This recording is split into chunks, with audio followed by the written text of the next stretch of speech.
Before there was order, there was chaos.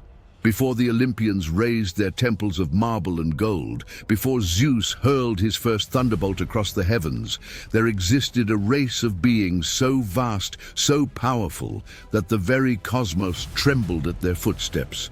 They were the Titans, children of Uranus, the sky, and Gaia, the earth. Born from the union of heaven and ground, they inherited dominion over all that existed between the stars above and the depths below. And among them, forged in the fires of creation itself, there was one whose strength surpassed all others. His name was Atlas. He came into being during an age when time moved differently, when centuries passed like seasons and the boundaries between the mortal and divine had not yet been drawn. His father was Iapetus, one of the 12 original Titans, a being of fierce temperament and unyielding will. His mother was Clymene, an Oceanid of extraordinary beauty, daughter of the great Oceanus whose waters encircled the entire world. From this union of fury and grace, Atlas emerged. The first breath he drew shook the mountains. The first step he took cracked the earth beneath his feet. Even as an infant, the other Titans recognized what he would become. A force unlike any other. He was not alone in his lineage. Atlas had 3 brothers, each destined for fates that would echo through eternity. Prometheus, whose name meant forethought, possessed a cunning that even the gods would learn to fear. Epimetheus, the one who thought after, would bring both wonder and catastrophe to the mortal race. And Menoetius, proud and violent, whose arrogance would lead him to a darkness from which there was no return. 4 sons of Iapetus, 4 threads in the tapestry of fate. But it was Atlas who bore the weight of expectation. It was Atlas who would be called upon when the cosmos itself hung in the balance. The world of the Titans was not the world that mortals would come to know.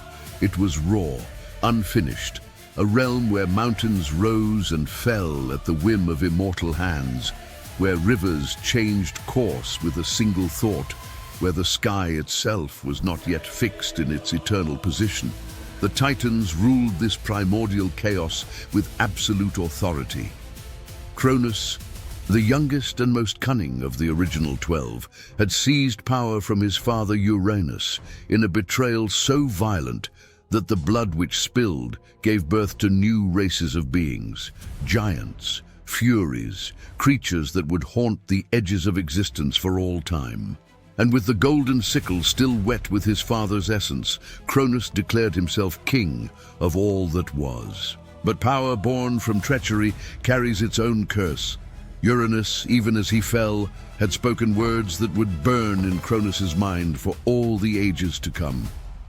As you have done to me, so shall your own children do to you. A prophecy, a promise, a doom that no amount of power could prevent. Cronus heard these words and felt something he had never known before. Fear. Atlas grew to maturity in the shadow of this prophecy. He watched as Cronus took Rhea, his own sister, as queen. He witnessed the birth of the first Olympians and the horror that followed. For Cronus, maddened by the certainty of his own destruction, committed an act so terrible that even the Titans whispered of it in shame. Each time Rhea brought forth a child, Cronus would take the infant and swallow it whole. Hestia vanished into his gullet, then Demeter, then Hera, then Hades, then Poseidon. 5 divine children imprisoned within their father's immortal flesh, unable to die but unable to live. The cosmos held its breath. Atlas said nothing. He trained, he grew stronger. He understood, perhaps better than any of his generation, that the world they knew was approaching its end. The question was not whether change would come. The question was, who would survive it? The answer arrived in the form of Zeus. Rhea, broken by the loss of 5 children, had found the strength for one final deception. When her 6th child was born, she wrapped a stone in swaddling clothes and presented it to Cronus. The king of the Titans, drunk on his own invincibility, swallowed the stone without question. Meanwhile, the true child was spirited away to the island of Crete, hidden in a cave on Mount Ida, where he would be raised in secret by nymphs and fed on the milk of divine creatures. His cries were masked by the clashing of shields. His presence was concealed from all the powers of heaven and earth. And there, in darkness and isolation, the future destroyer of the Titan Age came into his own. Years passed, decades, perhaps centuries. Time meant little to the immortals. But eventually, the hidden child returned.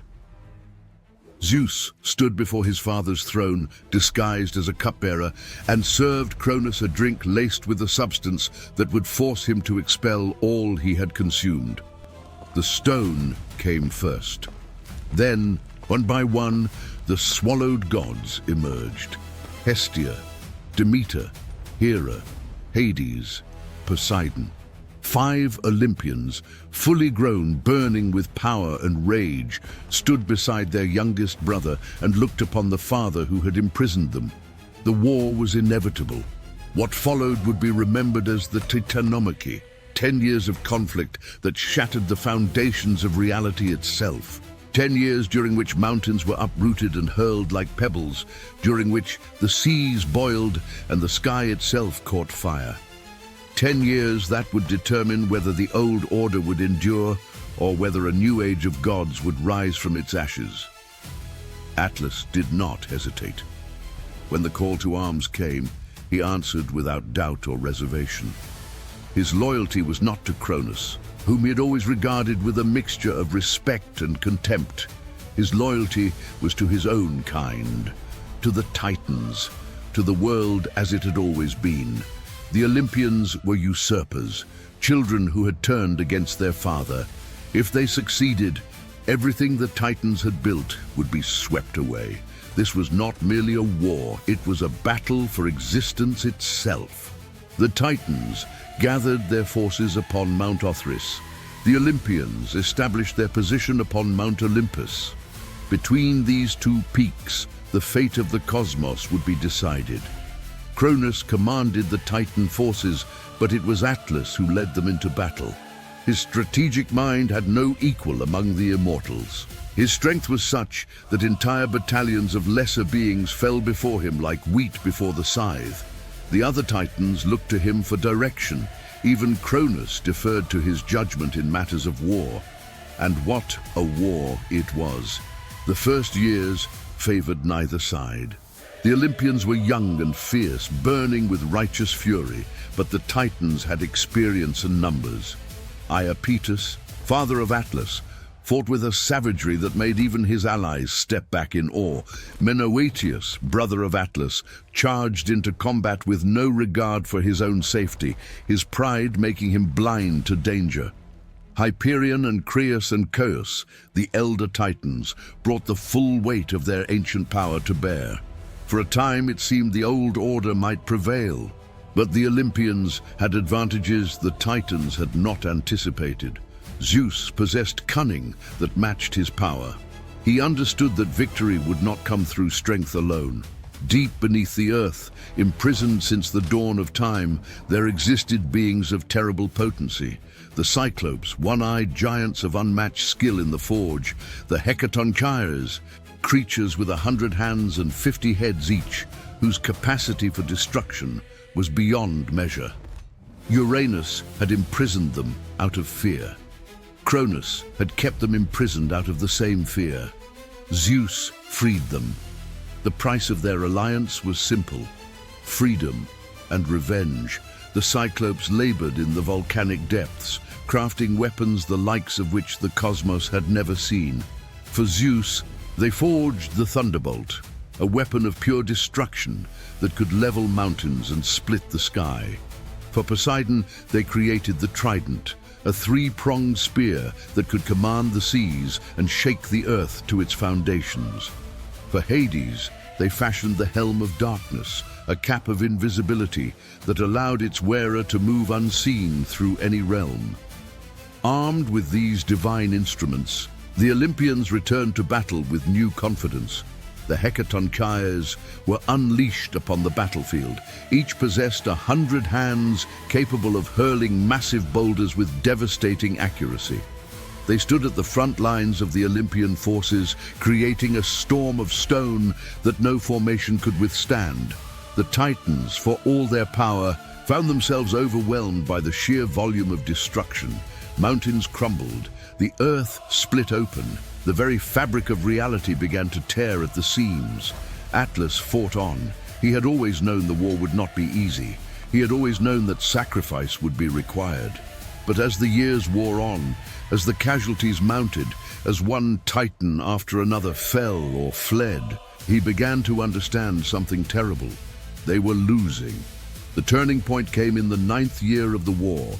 Menoetius, in his arrogance, had challenged Zeus directly. The thunder god responded with a bolt so powerful that it incinerated Menoetius where he stood and cast what remained of him into the depths of Tartarus. Atlas watched his brother vanish in a flash of divine fire. He felt something crack within him. Not grief, not fear, something colder, something that would never fully heal. The 10th year brought the end. The Olympians launched their final assault on Mount Othrys. Zeus led the charge, his thunderbolts turning the night into endless day. Poseidon drove the seas inland, flooding the valleys where Titan forces had gathered. Hades, invisible beneath his helm, infiltrated the very heart of the Titan stronghold and destroyed their weapons and supplies. The Hecatonchires hurled so many stones that the sky itself grew dark with their shadow. It was annihilation. Atlas stood at the center of the chaos. Around him, Titans fell one after another. He saw Iapetus, his father, struck down and dragged toward the pit of Tartarus. He saw Hyperion overwhelmed by sheer numbers. He saw Creus and Chaos surrendering to the inevitable. One by one, the pillars of the old world crumbled, and still Atlas fought. His sword shattered, so he used his fists. His armor melted from the heat of thunderbolts, so he fought bare-skinned. Blood ran down his face, blinding him, but he fought on by sound alone. He would not kneel. He would not yield. He would die standing if death was what awaited him. But death was not his fate. When the battle finally ended, when the last Titan had fallen or fled, when silence descended upon the shattered remains of Mount Othrys, Atlas stood alone. His body was broken, his spirit was unbroken. He looked up at the Olympians descending from their mountain of victory and waited for the blow that would send him to join his brothers in Tartarus. It did not come. Zeus approached him, the king of the gods, still young by immortal standards but already radiating an authority that demanded submission. He circled Atlas like a predator examining prey. He studied the Titan who had led armies against him, who had slain countless warriors in his name, who had refused to surrender even when all hope was lost. And then he smiled. There was no warmth in that smile, only calculation. The defeated Titans were herded toward the entrance to Tartarus, that great pit deeper than the earth itself, where light had never touched and hope could not survive. One by one, they were cast into the abyss. The Hecatonchires were appointed as guards, their 100 hands ensuring that none would ever escape. Atlas watched his kin vanish into darkness. He waited for his turn. It did not come. Zeus had other plans for the general of the Titan armies. The punishment was announced before the assembled Olympians. Atlas would not be imprisoned in Tartarus. He would not be granted the mercy of oblivion. Instead, he would serve a purpose that no other being could fulfill. The sky, that vast dome of stars and void that arched over all creation, required support. Without something to hold it in place, the heavens would collapse upon the earth, crushing all that lived between them. Atlas would be that support. He would stand at the western edge of the world, where the sun died each evening, and he would hold the celestial vault upon his shoulders. Forever, forever. The word echoed through the halls of Olympus. Even the victorious gods grew quiet. They understood what Zeus had done. Death was an ending. Tartarus was a prison, but this was something else entirely. This was existence without purpose except to endure. This was suffering without the hope of release. This was eternity transformed into a sentence. Atlas did not plead. He did not beg.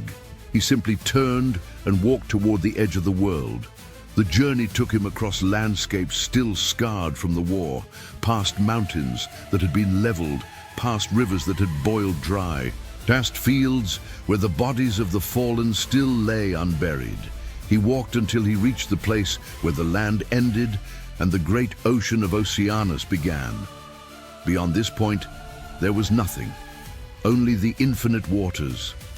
Only the eternal twilight. Only the weight of the sky pressing down with a force that would crush any lesser being. Atlas raised his arms. He planted his feet, and he received his burden. If this story is holding you, subscribe now and turn on notifications. Here, each narrative is a journey through the myths that shaped civilizations. And what comes next in the story of Atlas will test the very limits of endurance itself. The weight was beyond description, not merely physical, though it was that as well. The celestial vault carried within it the mass of every star, every constellation, every cosmic body that turned through the endless void. But there was more. There was the weight of responsibility, the weight of knowing that if he failed, even for an instant, everything below would perish. The weight of loneliness, of standing at the edge of existence with no companion, no relief, no end in sight. Atlas felt his knees buckle, his muscles screamed, his bones groaned under the pressure, and then something within him shifted. Not surrender, never surrender, acceptance. This was his fate. This was his war now, a war against the heavens themselves. And he would not lose.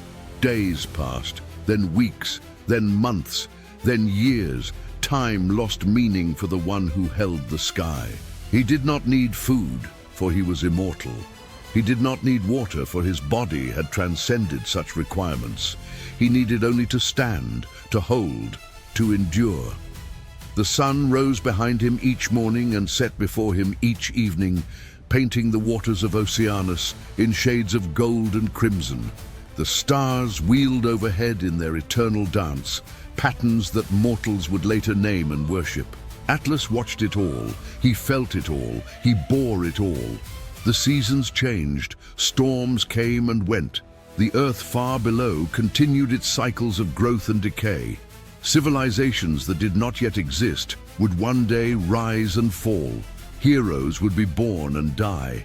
Gods would scheme and quarrel, and through it all Atlas remained, the pillar at the edge of the world, the titan who could not rest. He was not entirely alone.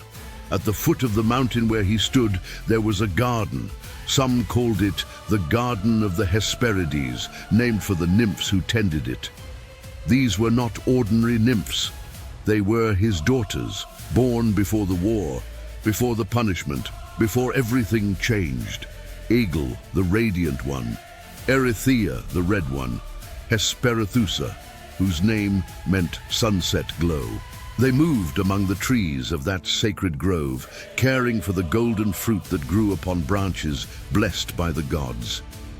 Their voices reached Atlas on certain evenings, singing songs of the old world, songs that reminded him of what he had lost and what he still possessed.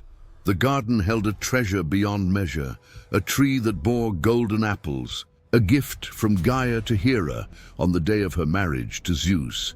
These apples were said to grant immortality to any who consumed them, though the immortals who already possessed eternal life had little use for such a gift. Hera had placed the tree in this remote corner of the world, guarded by Atlas's daughters and by a creature of terrible power.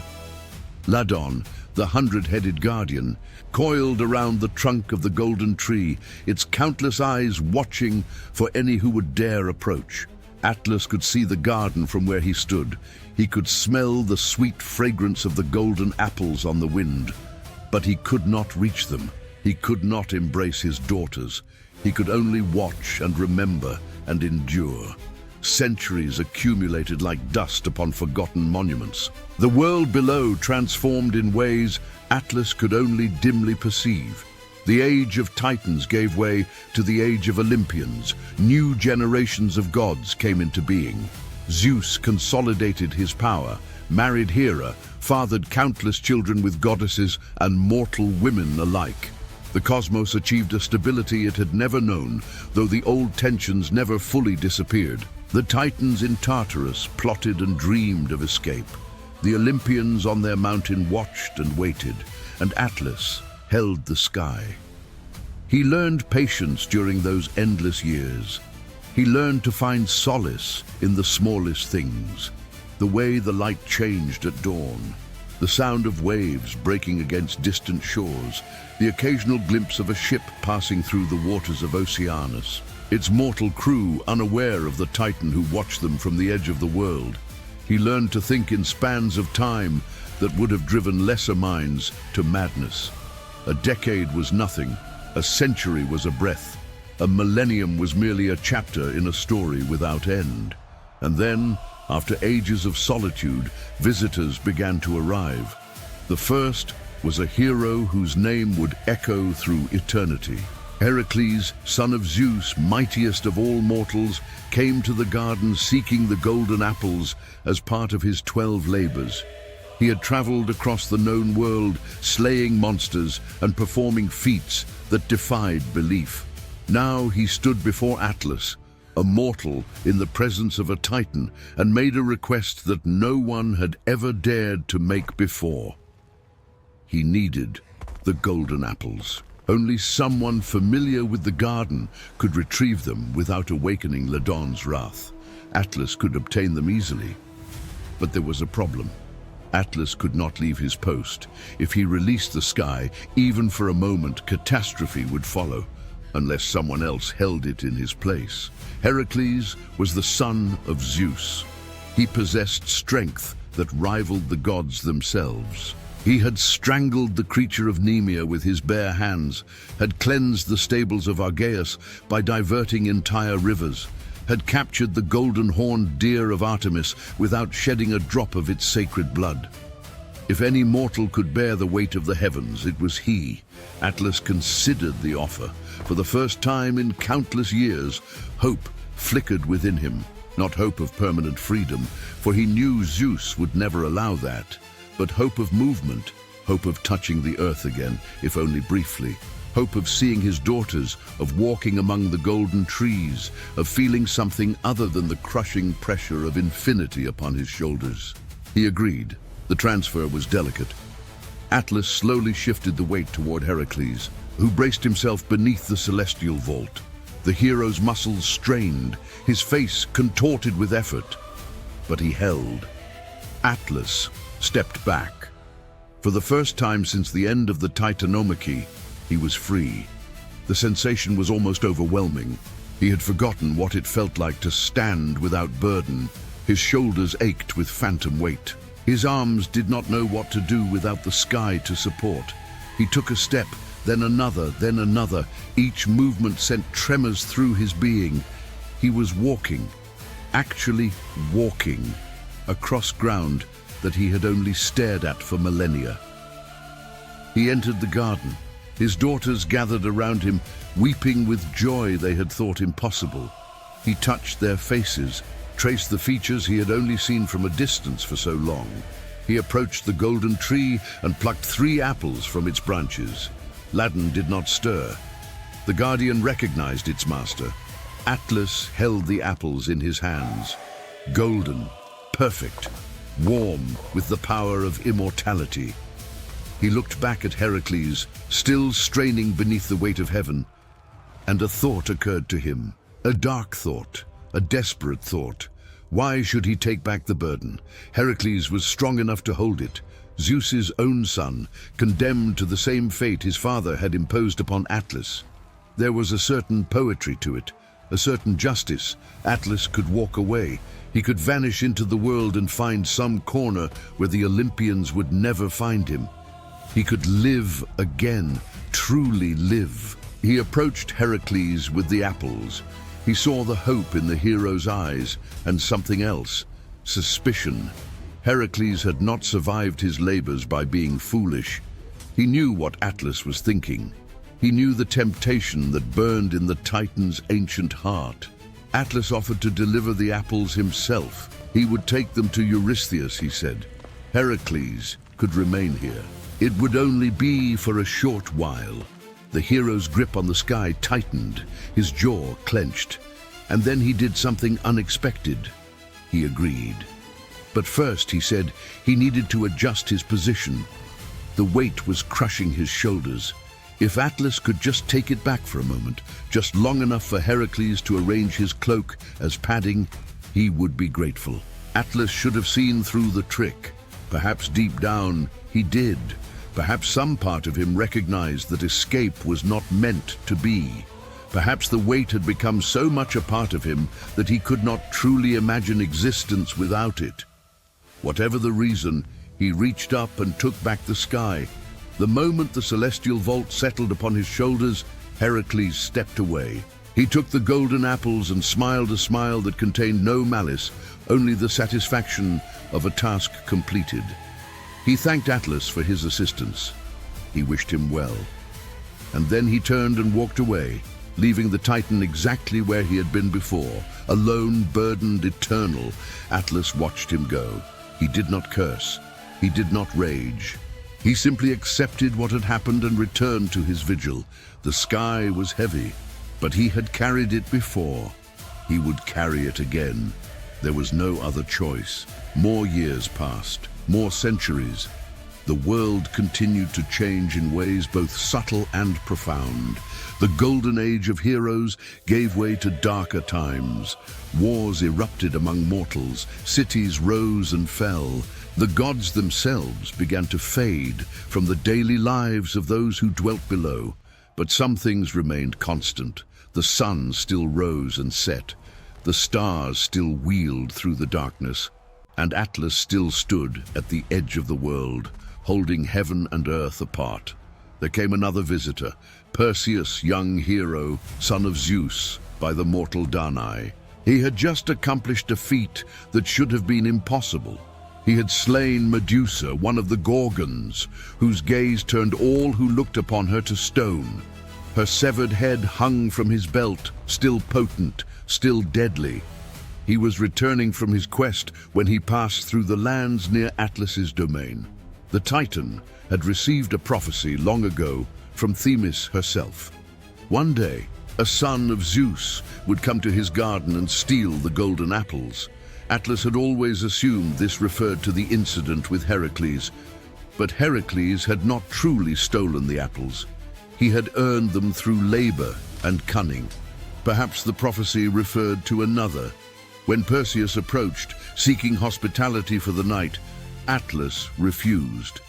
He remembered the prophecy. He feared its fulfillment. He drove the young hero away with harsh words and harsher threats. He would not allow another son of Zeus to rob him of anything more. Perseus did not take the rejection well. Young and proud, fresh from his victory over the Gorgon, he felt entitled to the respect his lineage demanded. He warned Atlas that he would regret this discourtesy. Atlas laughed. What could a mortal do to a Titan? The answer came swiftly. Perseus reached into his pouch and withdrew the head of Medusa. He turned his own face away and presented the Gorgon's visage to Atlas. The effect was instantaneous. Stone spread across the Titan's flesh like frost across a pond. His muscles hardened, his skin became granite. The burden he carried fused with his transformed body, becoming part of the mountain he was becoming.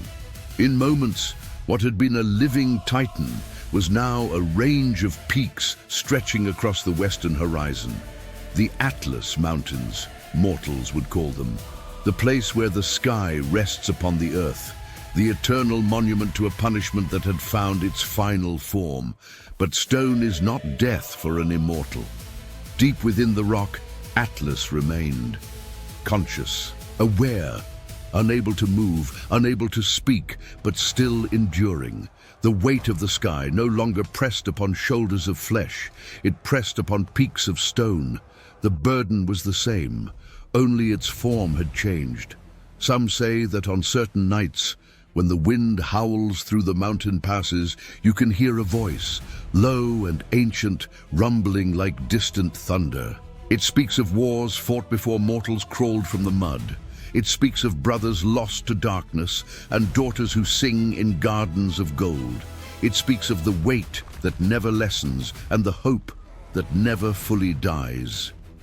The voice of Atlas, still speaking, still enduring, still waiting for an end that may never come. The Olympians eventually faded from the world they had won. Zeus retreated to realms beyond mortal perception. Hera and Poseidon and all the rest became stories, then legends, then myths that scholars debated and children half believed. The temples crumbled, the sacrifices ceased. The names that had once shaken the heavens became whispers in dusty books.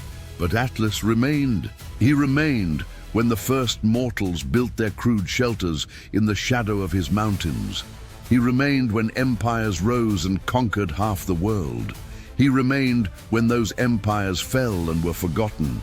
He remained when new faiths swept across the lands, replacing the old gods with new ones. He remained when machines began to transform the earth and mortals reached toward the stars that he had held for so long. The burden never lightened. The weight never diminished. Every star that burned in the void, every planet that traced its path through the darkness, every cosmic body that existed within the celestial vault, pressed down upon him with the same relentless force it had always possessed. He could not sleep, he could not dream, he could only endure. And yet, in that endurance, there was something almost like victory. Zeus had intended the punishment to break him, to reduce the mighty general of the Titan armies to nothing more than a prop, a pillar, a mindless support for the architecture of the cosmos. But Atlas was not mindless. He was not broken. He was still Atlas, still the son of Iapetus, still the brother of Prometheus, still the father of the Hesperides, still the Titan who had stood alone on the battlefield of Mount Othrys and refused to kneel. The punishment had failed, not because it was not terrible. It was. Not because it was not eternal. It was. The punishment had failed because it could not destroy what it sought to destroy. The spirit of Atlas remained intact, unbroken, unyielding, as solid as the stone that now formed his body, as eternal as the stars that wheeled above his peaks. Perhaps that is the true legacy of Atlas, not the strength that held the heavens, not the leadership that commanded the Titan armies, not the endurance that survived punishment beyond imagining. Perhaps the true legacy is simpler than all of that. It is the refusal to be defeated, the insistence on remaining oneself, regardless of what forces conspire to transform or destroy. The quiet, stubborn, eternal affirmation that existence, even painful existence, has meaning. And so he remains, at the edge of the world, where light surrenders to darkness and the ocean swallows the sun. The heavens press upon his shoulders with the weight of every star that burns, every moon that waxes, every planet that spins through the void. He does not cry out. He does not beg. He simply endures. For that is what Atlas was made to do. The mortals who gaze upon the night sky do not see the burden. They see only beauty, only light. They do not know that each constellation, each twinkling point of fire is held aloft by a Titan who has not rested since the world was young. Perhaps that is the cruelest part. Not the weight, not the loneliness, but the forgetting. Civilizations rise and fall. Heroes are born and die. And still, Atlas holds the sky, waiting for an end that will never come. If this story touched you, write in the comments, "I carry my own sky."